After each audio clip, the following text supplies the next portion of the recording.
sair, né? E eu peço que os irmãos abram suas Bíblias no livro de Jonas, capítulo 3.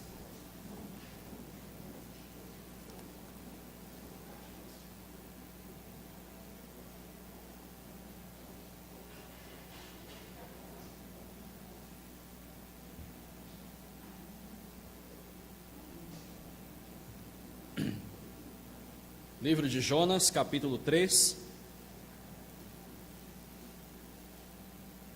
Vamos ler todo o capítulo, que ele é curtinho, são 10 versículos apenas. Depois farei uma divisão e análise do texto. O tema da mensagem é alcançando os não alcançados. Vamos ficar de pé para lermos a palavra de Deus? Depois os irmãos terão tempo aí para ficarem sentados.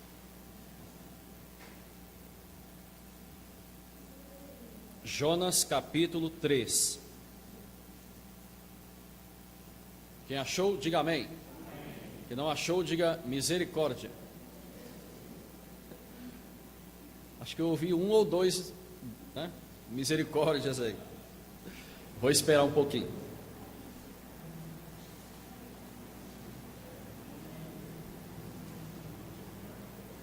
Eu estava ouvindo um palestrante, né, quando ele pedia para os irmãos acharem um livro da Bíblia, ele dizia: quando eu parar de ouvir, né, as folhinhas de um lado para o outro ali, eu vou entender que todos acharam. Então não estou ouvindo mais nada, então acho que acharam já, né? Leamos. E veio a palavra do Senhor segunda vez a Jonas, dizendo: levanta-te e vai à grande cidade de Nínive e prega contra ela a mensagem que eu te digo. E levantou-se Jonas e foi a Nínive, segundo a palavra do Senhor. Ora, Nínive era uma cidade muito grande, de 3 dias de caminho. E começou Jonas a entrar pela cidade, caminho de um dia, e pregava, dizendo: ainda 40 dias, e Nínive será subvertida. E os homens de Nínive creram em Deus, e proclamaram um jejum, e vestiram-se de saco, desde o maior até ao menor. Essa palavra chegou também ao rei de Nínive, e ele levantou-se do seu trono e tirou de si as suas vestes e cobriu-se de saco, e sentou-se sobre cinza, e fez uma proclamação que se divulgou em Nínive pelo decreto do rei e dos seus grandes, dizendo: nem homens, nem animais, nem bois, nem ovelhas provem coisa alguma, nem se lhes dê alimentos, nem bebam água. Mas os homens e os animais sejam cobertos de sacos e clamem fortemente a Deus, e convertam-se cada um do seu mau caminho e da violência que há em suas mãos. Quem sabe se voltará a Deus e se arrependerá, e se apartará do furor da sua ira, de sorte que não pereçamos? E Deus viu as obras deles, como se converteram do seu mau caminho, e Deus se arrependeu do mal que tinha anunciado e lhes faria, e não o fez. Vamos orar. Pai, obrigado por estarmos aqui reunidos no Teu nome, obrigado por cada vida preciosa aqui presente, obrigado pela vida do pastor Everton, da sua esposa, da sua família, e também agradeço pela liderança dessa igreja e pela existência, ó Pai, da mesma.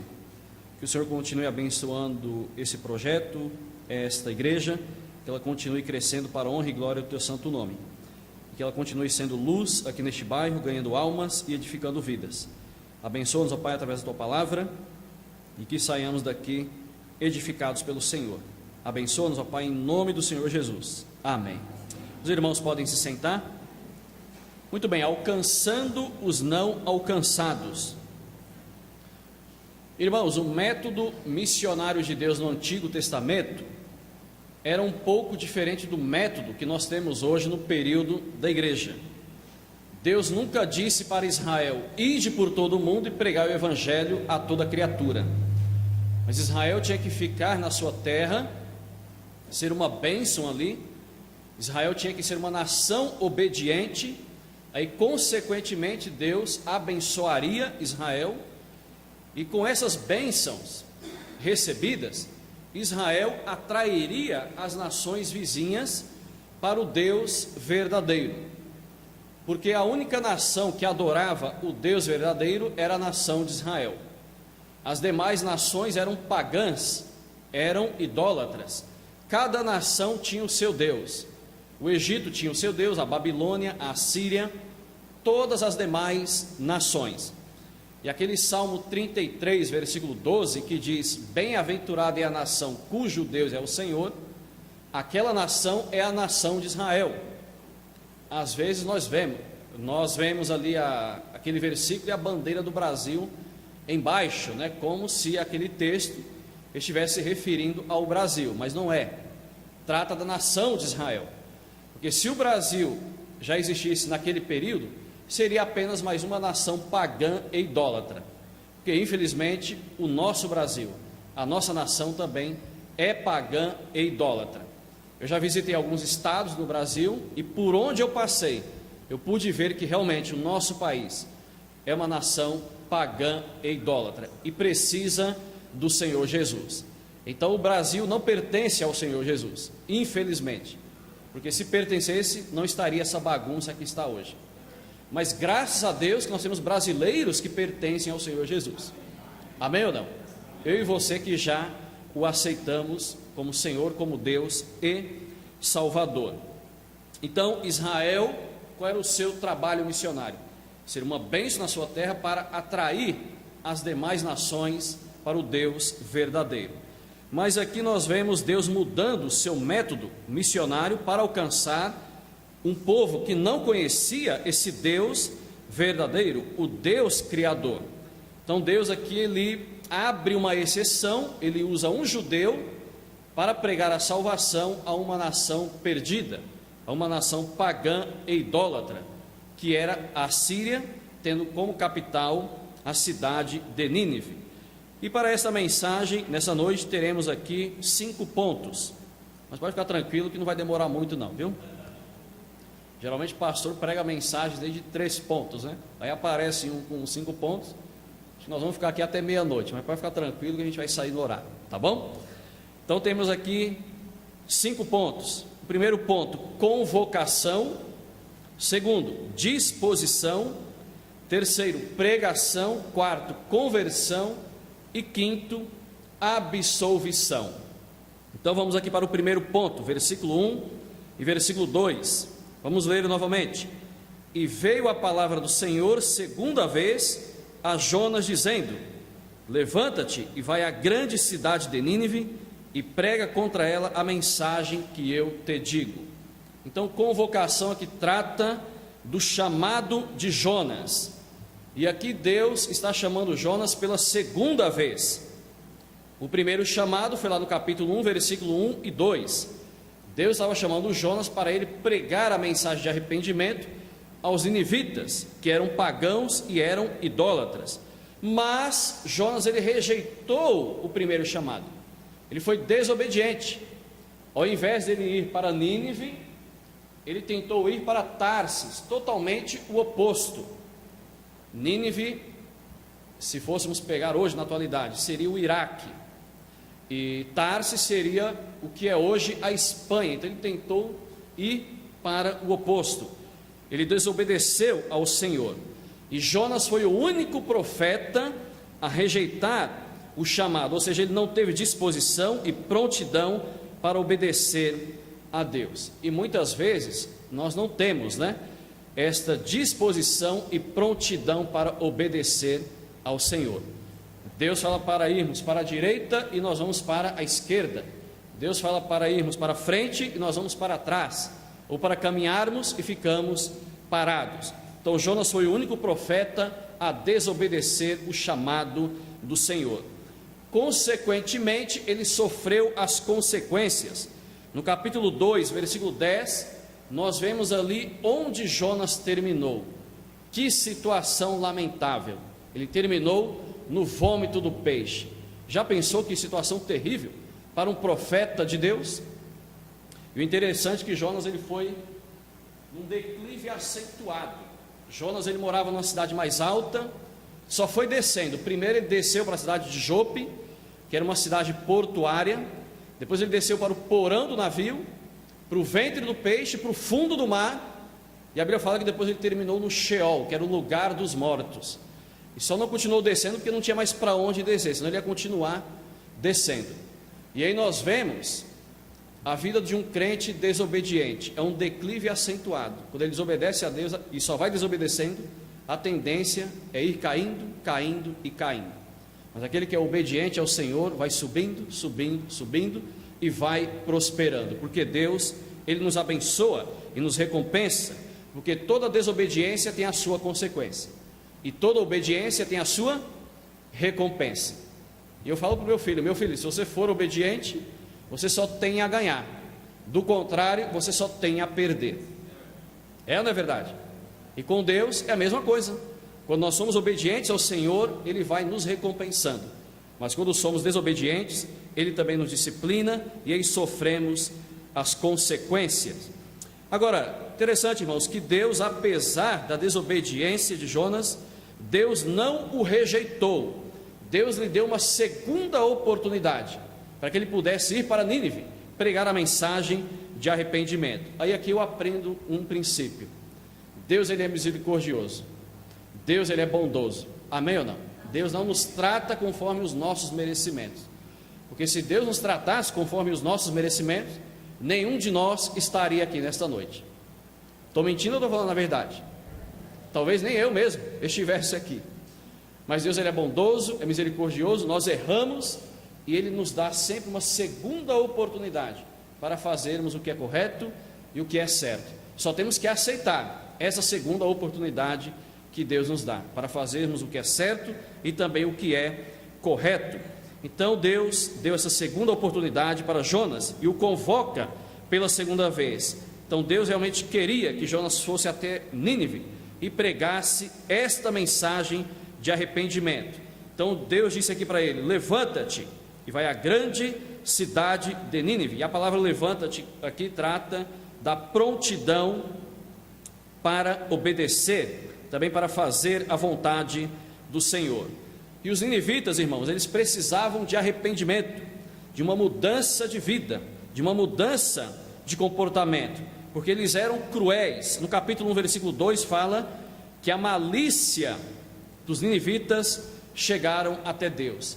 A maldade, o paganismo, a idolatria, todas as práticas erradas dos ninivitas chegaram até Deus. Então eles precisavam de arrependimento. Segundo alguns estudiosos, os ninivitas pegavam seus inimigos, cortavam suas cabeças e faziam pirâmides com as cabeças dos seus inimigos. Então os ninivitas eram cruéis. E alguns comentaristas também falam que Jonas não quis pregar aquela mensagem de arrependimento para eles, porque Jonas os odiava, porque os ninivitas mataram seus parentes. Por isso que Jonas queria que Deus mandasse fogo ali e acabasse com todo mundo. E isso não está na Bíblia. Alguns comentaristas fazem esses comentários, que possivelmente Jonas não quis ir, porque ele tinha esse ódio, porque os seus parentes foram mortos através dos ninivitas. E naquele contexto, os ninivitas eram os maiores inimigos de Israel. Então talvez por isso também que Jonas não queria pregar a mensagem de arrependimento. E hoje pela manhã, eu estava falando lá no TBN sobre um grupo específico, o Estado Islâmico. Então o Estado Islâmico tem feito algo bem parecido com os ninivitas. Eles também decapam seus inimigos, né? Cortam suas cabeças. E eu mostrei lá para os irmãos que eles se baseiam no Alcorão, o livro sagrado dos muçulmanos. Lá no Alcorão diz que realmente os muçulmanos têm que decapitar os seus inimigos, cortar cabeça, cortar mão, cortar dedo, enfim, não é muçulmano, tem que morrer. E hoje os maiores inimigos de Israel são os árabes e os muçulmanos. Aí eu fico pensando e refletindo, mas eles também precisam de arrependimento, justamente por conta dessas práticas. Agora, quem vai levar a mensagem de arrependimento para esses homens? Eu e você que conhecemos a verdade. Amém ou não? Então nós temos a mensagem de arrependimento, temos a mensagem da salvação. Então eu e você podemos fazer isso. Por isso aí o projeto Luz para o Oriente, porque nós queremos levar a mensagem de arrependimento para os inimigos de Israel, para árabes e também para muçulmanos. E Deus aqui convocando Jonas, estava ensinando Jonas a ser misericordioso. Jonas era profeta, mas não tinha espírito de missionário. Ele só queria o juízo. Me fez lembrar também daquela passagem que estava o Senhor Jesus com os seus discípulos. Em uma determinada cidade, o Senhor Jesus ele foi rejeitado. Aí João disse: Senhor, quer que oremos como Elias e desça fogo do céu e consuma a todos? Olha o espírito de João. Eu falo isso por mim, às vezes parece que nós temos esse espírito de João e de Jonas também. É ou não é verdade? Que Deus mande fogo e acabe com todo mundo logo. Mas Deus quer nos ensinar que sejamos misericordiosos. Temos que ter em mente que essas pessoas também precisam de Deus. Aí o Senhor Jesus disse para João: não, meu filho, em outras palavras, né? Não foi para isso que eu vim. Eu não vim para destruir a alma do homem. Eu vim para salvar o homem, para dar a salvação, para dar a vida eterna. Então Deus ensinando Jonas a ser misericordioso, porque Jonas ele teve mais pena e dó daquela árvore, né, que nasceu e já logo morreu. Aí Deus falou para ele: você está com tanta pena dessa planta que nasceu e já logo morreu, e eu não teria misericórdia de tantas pessoas aí que não têm discernimento do que é certo e do que é errado? Agora a gente percebe também que pessoas têm muito mais valor para Deus do que coisas. É ou não é verdade? Uma pessoa tem muito mais valor do que uma casa, do que um carro, do que dinheiro, do que qualquer outra coisa nesse mundo, do que um cachorro, né? E queriam comer aí o cachorro do pastor, né? Achei muito engraçado, né? Olhou para o cachorro, saboroso, né? E é comum em alguns países, né? Na China, por exemplo, lá come cachorro, come gato, rato também se come lá na China. Eu ouvi um pastor chinês dizendo: sabe qual é a única coisa lá na China que voa, que o chinês não come? É o avião. E a única coisa que tem 4 pernas lá na China que o chinês não come é a mesa. E do resto, eles comem tudo. Barata, escorpião, o que passa pela frente, eles vão comendo. Porque tanta gente, né, um dos maiores países mais populosos do mundo, a China e a Índia, então não dá para ficar escolhendo muita coisa, né? População muito grande, a necessidade. Então passou um rato ali na frente, meu amigo, manda para dentro. Passou o gato, vai também. Passou ali um shih tzu, vai também. Passou o poodle, não perdoa também. Que não é o nosso caso aqui, né? Graças a Deus por isso, né? Mas pessoas são muito mais importantes do que coisas para Deus. E hoje a gente vê uma inversão de valores, né? Um papagaio tem muito mais valor do que um ser humano. Vai matar um papagaio para você ver, você vai preso. Mas a gente vê tantas pessoas morrendo aí e nada acontece. Então Deus estava ensinando Jonas a ser misericordioso, olhar para os ninivitas com outros olhos. E assim também temos que olhar para os muçulmanos, para os árabes com outros olhos. São pessoas que precisam de Deus. Como precisamos olhar também para o bandido, para o ladrão, para o estuprador. Na hora, quando a gente vê eles praticando os atos, realmente dá raiva. Ficamos revoltados e clamamos, desejamos que Deus mande fogo e consuma a todos. Mas temos que olhar com os olhos espirituais, com os olhos do Senhor Jesus. Então aqui Jonas, ele recebeu uma segunda convocação, uma segunda oportunidade. E se Deus estiver te dando uma primeira oportunidade, aceite. Se você desobedeceu e Ele está te dando uma segunda, aceite a segunda oportunidade. Talvez você até já rejeitou o Senhor Jesus uma vez, e hoje Ele está te dando uma outra oportunidade para que você o aceite como Deus, como Senhor e Salvador. Então não perca esta oportunidade. E a Bíblia fala que hoje é o dia da salvação, hoje é o dia de aceitar o Senhor Jesus. Amém ou não? Em segundo lugar, então, nós vemos aqui agora a disposição de Jonas. Versículo 3: e levantou-se Jonas e foi a Nínive, segundo a palavra do Senhor. Ora, Nínive era uma cidade muito grande, de 3 dias de caminho. Então a palavra disposição aqui trata da prontidão que Jonas teve para obedecer, e Deus quer que estejamos prontos para obedecê-lo. Então ele se levantou e foi a Nínive. De Israel até Nínive dava 1000 quilômetros aproximadamente. Naquela época não tinha avião, não tinha helicóptero, não tinha carro. Não sei se ele foi de camelo, de cavalo, de jegue, não sei qual foi o meio que ele usou. Provavelmente ele camelo ou um dromedário, né, que era um meio de transporte bem comum naquela época. Mas ele teve disposição agora para viajar 1000 quilômetros aproximadamente para chegar à capital da Síria. Então ele deixou o seu país, o seu povo, a sua cultura, deixou a sua zona de conforto para alcançar um povo não alcançado. E precisamos também sair da nossa zona de conforto para alcançarmos as almas perdidas. Temos que ter essa disposição como Jonas teve, recebendo ali o seu segundo chamado. E além de viajar 1000 quilômetros aproximadamente, a Bíblia fala aqui que a cidade de Nínive era uma cidade grande, de 3 dias de caminho, aproximadamente ali 120 quilômetros de extensão. Então, além de fazer essa viagem longa, ele teria que caminhar ainda pela cidade 120 quilômetros aproximadamente. Talvez Nínive tivesse ali uma população de 120 mil habitantes, mais ou menos a população de Barretos, entre 118 e 120 mil habitantes. Então, a gente vê aqui agora Jonas com esta disposição, e temos que ter disposição também para fazer a vontade de Deus. Fico vendo hoje, o crente tem disposição para tantas coisas, não é verdade? Vamos para o shopping? Vamos. Vamos para o parque? Vamos. Vamos fazer um piquenique? Vamos. Vamos jogar bola? Vamos. Vamos fazer qualquer outra coisa. Tem disposição para tudo. Vamos ler a Bíblia? Estou cansado. Vamos para a igreja domingo de manhã? Estou cansado, estou com sono. Vamos para a igreja domingo à noite? Estou cansado, estou com sono. Para as coisas de Deus parece que a gente não tem disposição, né?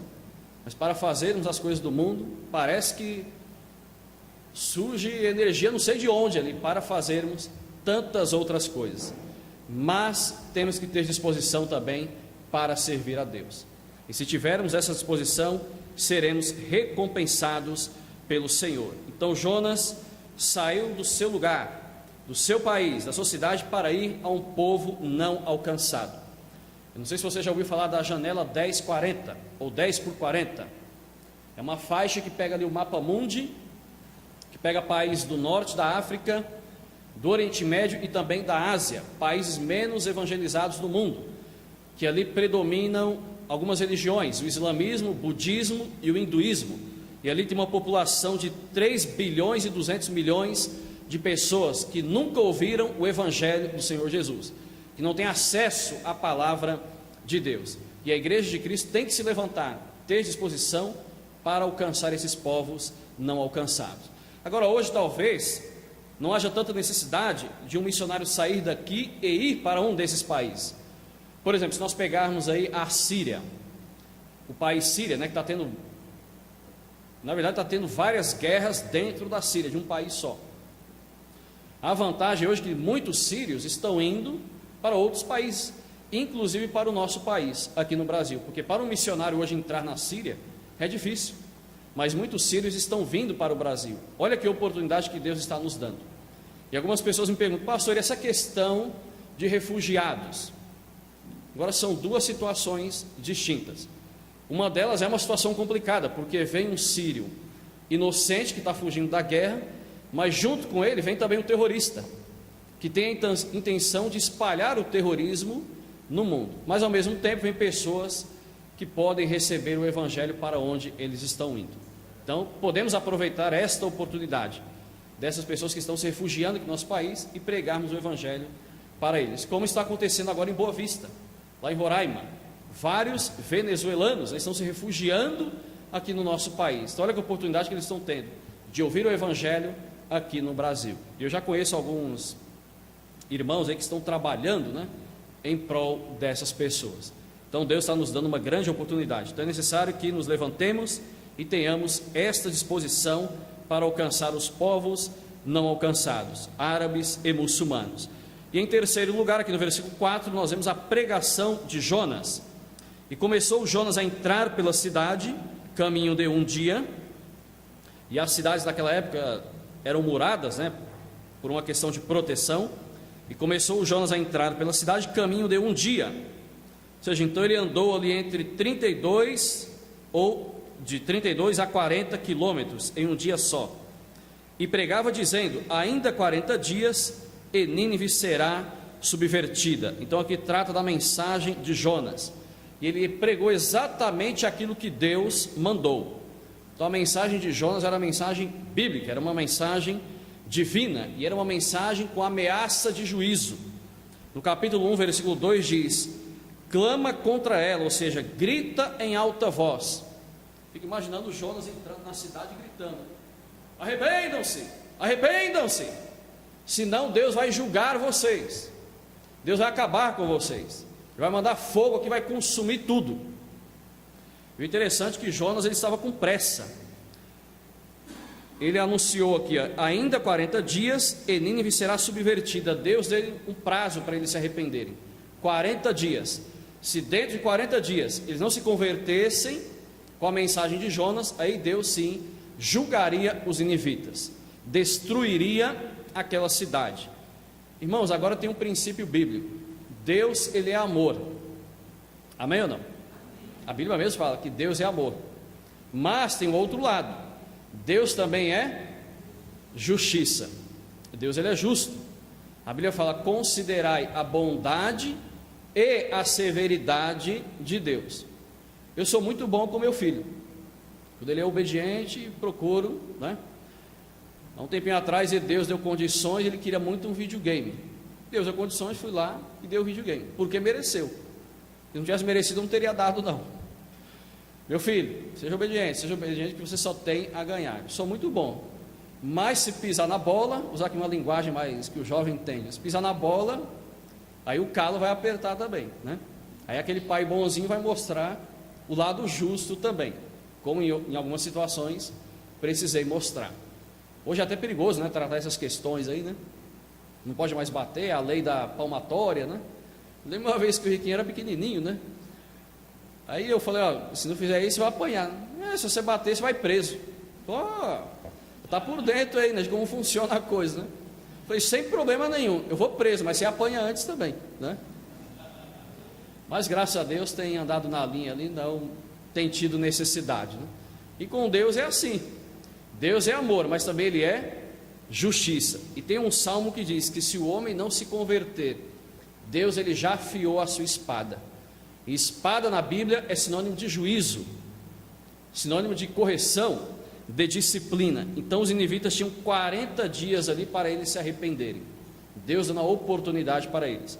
Então Jonas saiu ali com pressa, né, clamando e pregando a mensagem de arrependimento. E o que era a mensagem de arrependimento? Que eles tinham que mudar suas práticas, abandonar o paganismo, a idolatria, a maldade, a crueldade que eles tinham, a malícia, tudo aquilo que não agradava a Deus.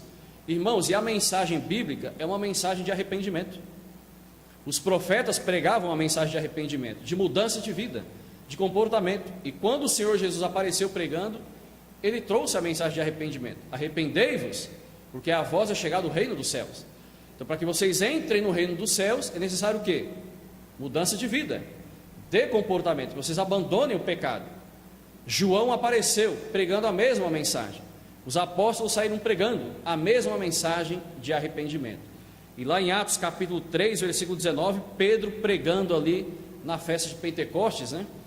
Dizendo: arrependei-vos cada um dos vossos pecados. Então essa é a mensagem bíblica. Mas parece que hoje a gente vê uma outra mensagem, né, imperando não só no Brasil, mas no mundo inteiro. Aceite o Senhor Jesus que você nunca mais vai ter problemas. Aceite o Senhor Jesus que você vai ter dinheiro no bolso. Você será rico, será um homem próspero. E andar de fusquinha? Nunca mais. Agora é Camaro, BMW, Mercedes. Rapaz, eu aceitei o Senhor Jesus, não aconteceu nada disso comigo. Então acho que há algo de errado aí. É ou não é verdade? O Senhor Jesus lhe disse: no mundo tereis o quê? Mas tens de bom ânimo que eu venci o mundo. Então há certas mensagens aí que são propagandas enganosas. Porque a mensagem que Deus manda é a mensagem de arrependimento.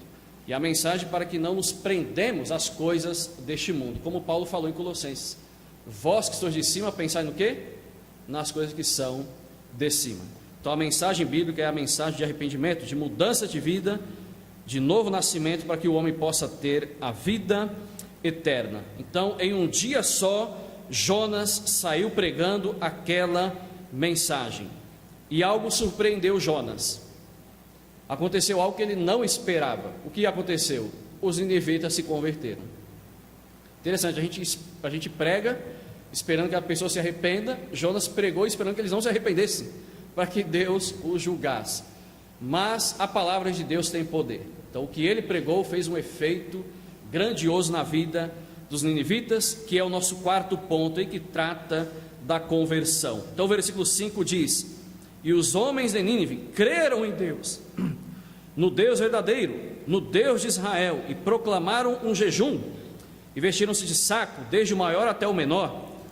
Até o rei de Nínive se converteu. Aqui no versículo 6, olha o que diz: e essa palavra chegou também ao rei de Nínive, e ele levantou-se do seu trono, e tirou de si as suas vestes, e cobriu-se de saco, e sentou-se sobre a cinza, e fez uma proclamação que divulgou em Nínive pelo decreto, que animais que ninguém deveria comer. Aí no versículo 8: mas os homens e os animais sejam cobertos de saco, e clamem fortemente a Deus, e converta-se cada um do seu mau caminho, cada um do seu mau caminho e da violência que há em suas mãos. Lembra que eu disse que os ninivitas eram cruéis, homens violentos? Então eles abandonaram aqui as suas práticas erradas. Quem sabe se voltará a Deus, e se arrependerá e se apartará do furor da sua ira, de sorte que não pereçamos? Então aqui trata da mudança de comportamento dos ninivitas. Se arrependeram das suas obras más, das suas malícias. E conversão é exatamente isso, é mudança de comportamento. Eu até acho estranho quando uma pessoa fala que aceitou o Senhor Jesus e não há mudança na sua vida. Eu me converti, eu tinha 19 anos, em 1996. Aí você fazendo a conta, dá para você saber quantos anos eu tenho, né? Eu sei que não parece que eu tenho essa idade, né? 40 anos, pastor, já chegou aí, né? Interessante, né? O corpo já vai mudando assim, vai sentindo, né, a idade, mas parece que a mente não, né? E alguns anos eu fui tentar jogar bola, rapaz, eu querendo correr tudo, mas o corpo já não respondia mais, né? É assim mesmo, é a decadência, a gente vai envelhecer, cabelo vai caindo, né? E outras coisas vão acontecendo. Quando eu era jovem, rapaz, eu não tinha tanto cabelo, só que foi caindo com o tempo. Chegou uma, eu falei, quer saber? E meu irmão mais novo, o cabelo dele caiu mais rápido. Ele tem, eu estou com 40, ele tem acho que 34 ou 35. Ele ficou careca mais cedo que eu, né? Ele começou a raspar toda a cabeça, né? Falei, eu jamais vou raspar minha cabeça, né? Igual você raspa assim. Aí eu paguei o preço hoje, porque ficava um montinho aqui, outro ali. Falei, não, tá feio demais esse negócio, né? Já vou passar a maquininha em tudo logo. E foi bom que um irmão lá de São Paulo, ele me deu uma maquininha. Então hoje eu já nem preciso mais ir no salão no cabeleireiro, em casa mesmo eu já resolvo o problema, já economizo 15 ou 20 reais aí, né? Então tem as suas vantagens também, né? Enfim, então eu me converti no dia 30 de novembro de 90, tinha 19 anos. E eu era um jovem como outro qualquer, né? Que queria curtir a vida, curtir entre aspas, né? E eu tinha alguns comportamentos assim que se destacavam mais. Mas a minha vida mudou. No dia que eu aceitei o Senhor Jesus, eu deixei algumas práticas erradas para trás. Até lembro que algumas pessoas comentavam, rapaz, mas você mudou mesmo, hein? Que você era assim, assim, assim, mudou mesmo, da água para o vinho. Então isso é conversão, isso é nascimento, novo nascimento, isso é mudança de vida. E Paulo fala isso lá em Efésios capítulo 4, aquele que mentia, não minta mais, agora fale o quê? A verdade. Aquele que roubava, não roube mais, agora trabalhe com suas próprias mãos. Aquele que falava a palavra torpes, não fale mais, agora fale palavras edificantes. E nós temos um grande exemplo na Bíblia de conversão, de novo nascimento. Zaqueu, o publicano, um homem corrupto, ele cobrava impostos e cobrava além daquilo que ele deveria cobrar. E se ele vivesse hoje na nossa época aqui no Brasil, acho que ele ia trabalhar lá em Brasília. Acho que seria só um dos políticos ali. Então Zaqueu, mais um dia, ele teve um encontro com o Senhor Jesus. Ele mudou de vida e ele manifestou ali fruto de arrependimento. O que ele disse? Se eu tenho defraudado alguém, vou devolver 4 vezes mais. Ou seja, se eu roubei 100, vou devolver 400. Olha que mudança de vida. Aí o Senhor Jesus diz, hoje veio a salvação a esta casa, porque este também é filho de Abraão. Ele se arrependeu, mudou de vida, mudou ali o seu comportamento, ele nasceu de novo. E nós vemos aqui que a mensagem atingiu a todos, crianças, jovens, adultos, velhos, ricos e pobres. Até o rei de Nínive se converteu ao Deus verdadeiro. E aqui eu aprendo algo também, a mensagem de Deus é para todos, sem distinção, rico, pobre, negro, branco, amarelo, japonês, americano, brasileiro, até argentino. A mensagem também é para argentino. E até para corintiano, hein? A mensagem de arrependimento. Tem corintiano aqui ou não? Não tem, né? Que a gente tem.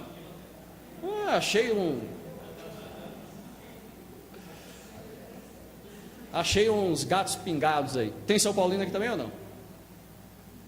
Achei uma aqui. Palmeirense? E a Bíblia fala: todo aquele que invocar o nome do Senhor será salvo. Seja corintiano, São Paulino, palmeirense, Goiânia. Aqui tem o Goiás, né? Vila Nova, tem o Atlético Goianiense. Enfim, para toda. Oi? Aparecidense também? Ah, tá. Então a Bíblia fala: todo aquele que invocar o nome do Senhor será salvo. Mas é interessante que lá em Romanos capítulo 10, do 13 ao 15 diz: como, pois, invocarão aquele em quem não creram? E como crerão naquele de quem não ouviram? E como ouvirão se não há quem pregue? E como pregarão se não forem enviados? Então, para que a pessoa invoque o nome do Senhor Jesus, é necessário que ela ouça a mensagem de arrependimento. Seja brasileiro, americano, árabe, judeu, africano, independente, quem quer que seja, precisa ouvir o evangelho do Senhor Jesus. Interessante que para que houvesse conversão dos ninivitas, em primeiro houve o quê? Convocação. E em segundo houve o quê? Disposição. E em terceiro houve a pregação. Então, para que haja conversão, nós já fomos convocados por Deus. Amém ou não? Marcos 16:15. Ide por todo mundo e pregar o evangelho a toda criatura. Só temos que ter agora o quê? Disposição para pregar. E precisamos pregar, para que as pessoas então se convertam e invoquem o nome do Senhor Jesus. E em quinto e último lugar, absolvição, que trata do perdão de Deus concedido aos ninivitas. Lá no versículo 10 diz: e Deus viu as obras deles, como se converteram do seu mau caminho, e Deus se arrependeu do mal que tinha anunciado lhes faria, e não o fez. Então Deus ficou maravilhado. Eles realmente se arrependeram, querem deixar a maldade, o pecado, a malícia, tudo aquilo que não me agrada de lado. Consequentemente, Deus ele suspendeu o juízo. Deus não os julgou mais. Por quê? Houve arrependimento, houve mudança de vida. Então Deus os perdoou e também os salvou. E é o que Deus exige: fruto de arrependimento. Foi o que João disse lá no batismo: produziu o quê? Frutos de arrependimento. Um exemplo aqui prático, né? Por exemplo, eu vou na casa de um irmão e roubo sua televisão. Aí chego em casa, o que eu fiz, né? Olha que besteira eu fiz, fui roubar a televisão do irmão. Oh Deus, me perdoe, eu pequei contra o Senhor, estou arrependido. Mas vou assistir um joguinho aqui, vou assistir um filme, o Netflix, estou arrependido, mas vou deixar a televisão aqui. Tudo bem, eu falei que sou arrependido, mas teve um fruto de arrependimento? Qual seria o fruto de arrependimento? A televisão não é minha, eu preciso devolver. Irmão, me perdoe, irmão, saiu aí um pouco da minha presença, eu roubei a sua televisão, está aqui a tua televisão de volta. Isso é fruto de arrependimento. Foi o que aconteceu com os ninivitas e também com Zaqueu. Então Deus exige isso de uma pessoa que aceita o Senhor Jesus como Deus, Senhor e Salvador. Então Deus se agradou, suspendeu o juízo. Agora, irmãos, nós aprendemos um princípio também: Deus tem muito mais prazer em salvar do que julgar. Deus tem muito mais prazer em abençoar do que amaldiçoar. Porque o inferno não foi criado para o homem, foi criado para o diabo e os seus anjos. O céu foi criado para o homem. Então Deus ele não quer julgar você. Eu não te conheço, talvez você esteja aqui, ainda não tem o Senhor Jesus. Então Deus ele quer salvar você. Ele quer te dar a salvação e a vida eterna. Como diz lá em João 3,16: porque Deus amou o mundo de tal maneira que deu o seu Filho unigênito, para que todo aquele que nele crê não pereça, não passe a eternidade no lago de fogo e enxofre, mas tenha a vida eterna. Então esse é o desejo de Deus para a sua vida. Como fala também Tito, que Deus quer que todos se salvem e cheguem ao conhecimento da verdade. Em Timóteo, desculpa. Então esse é o desejo de Deus para toda a humanidade. Isso para o homem que se arrepende. Aquele que não se arrepende, infelizmente, Deus terá que aplicar o seu juízo. Então, que Deus nos abençoe, que Deus nos ajude. Como eu disse, nós já fomos convocados, que tenhamos disposição para obedecer e servir a Deus, e que possamos pregar o verdadeiro Evangelho, não aquilo que as pessoas querem ouvir, mas o que elas precisam ouvir, que é a mensagem de arrependimento, a mensagem salvadora. Consequentemente, veremos aí pessoas aceitando a Cristo, veremos conversões e, consequentemente, também a absolvição de Deus. Deus salvando, dando a vida eterna e a salvação para todo aquele que o invoca.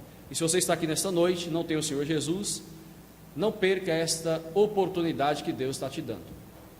Porque se você rejeitar e não aceitar essa oportunidade, infelizmente você sofrerá as consequências. E a consequência maior é o lago de fogo e enxofre. Irmãos, o inferno é real. Infelizmente, quase a gente não ouve mais mensagens, sobre o céu e sobre o inferno. Só mensagens aí falando sobre bens materiais, riquezas e coisas deste mundo. Mas a nossa vida aqui é passageira. Esse corpo aqui é passageiro, mas a nossa alma é eterna. Então, aonde a nossa alma vai passar a eternidade? No céu ou no inferno? Então, se você não tem Cristo, hoje Deus está te dando esta oportunidade. Lá em 2 Coríntios diz: hoje é o dia da salvação. Hoje é o dia de invocar o nome do Senhor Jesus. Porque o dia de amanhã a gente não sabe. Você tem certeza se você estará vivo amanhã? Eu não tenho. Às vezes eu durmo, eu não sei se eu vou acordar, porque a gente não sabe o dia de amanhã, é ou não é verdade? Mas Deus sabe. Então, que Deus te abençoe. Vou chamar aqui o pastor, ele vai concluir a mensagem. E nós que somos salvos, possamos fazer a vontade do nosso Deus. Cristo não voltou ainda. Ele quer que preguemos e que evangelizemos as pessoas. Deus abençoe.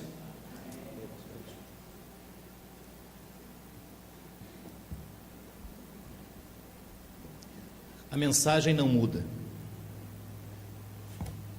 A mensagem é a mesma. Arrependei-vos. Arrependei-vos. Primeiro sermão de Jesus. Ele disse: arrependei-vos. Arrependei-vos. A Bíblia nos fala, em 2 Timóteo, capítulo 3, que nos últimos dias pessoas seriam irreconciliáveis. Sabe o que é isto? Você chega para uma pessoa e você fala: você está errada. E ela fala assim: pastor, é verdade. E você chega para outra pessoa, para o esposo ou para a esposa, e você fala assim: você está errado. Ela fala assim: é verdade. E você agora fala: agora vocês precisam reconciliar. Não. As pessoas são irreconciliáveis. Reconhecem que estão erradas, mas não conseguem reconciliar. Pessoas reconhecem que estão longe de Deus, estão no pecado, que precisam se aproximar de Deus, que precisam receber Jesus como Salvador, mas são irreconciliáveis. Assim seriam as pessoas nos últimos dias. Mas como aconteceu em Nínive, pode acontecer na sua vida. Basta você querer. Querer. E que eu acho interessante, no verso 10, e o pastor falou: e Deus viu as obras deles, como se converteram do seu mau caminho. Quando Jesus entra, as coisas velhas ficam para trás, e eis tudo que se faz novo. Curva a sua cabeça e vamos orar. Pai, obrigado